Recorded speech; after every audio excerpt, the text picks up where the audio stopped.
Definitely always bring like another level of difficulty, but we practice year round for stuff like this, and we're ready to go. So the difference between obviously Wisconsin's complete opposite last week, their possession, their run, complete opposite of that. Does that make a difference facing them in back-to-back weeks? Not really. We're just we take every game, and we just focus on that week. We're putting last week behind us, and that's their offense.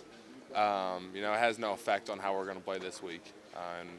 And we're going to go in this week, and we're going to practice like we're practicing against Indiana, and we're just going to play like we need to. Okay, can you talk about Milan? Obviously, it's a tragedy. Just your experiences of being around him and memories of him. Milan was a good friend of mine.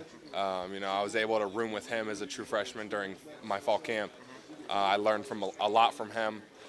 A lot of people don't really know the type of relationship that we had, the impact that he had on my life. I watched the way that he played when I was a true freshman. I was able to play next to him. I played behind him.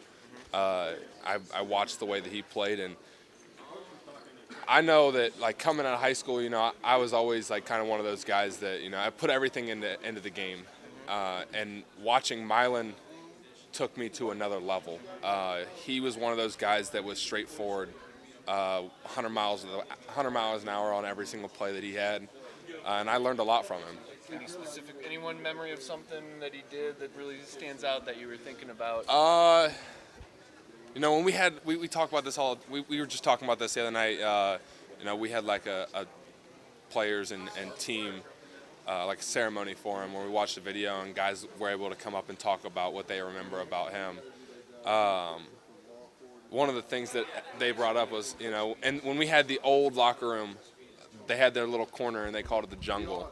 And Milan always had his own stereo up in the corner. And he always used to listen to Chief Keef.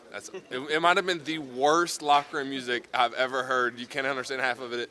But after looking back at it now, we miss that.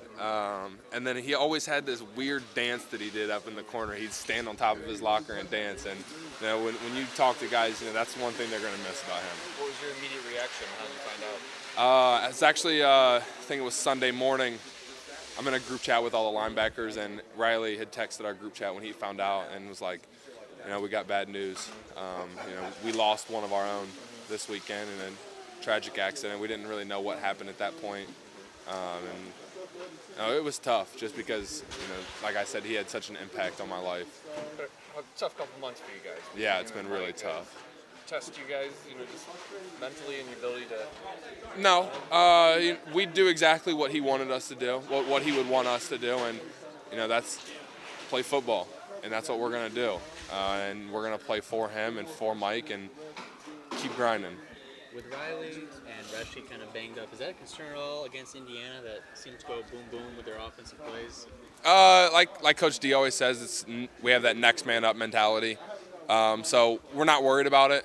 We're focusing on who's going to step up and play in their place and play well, which I think that we have guys, like we've said all year, we have depth. We've been blessed with depth at the linebacker spot. So guys are going to step up, they're going to make plays, and they're going to do fine.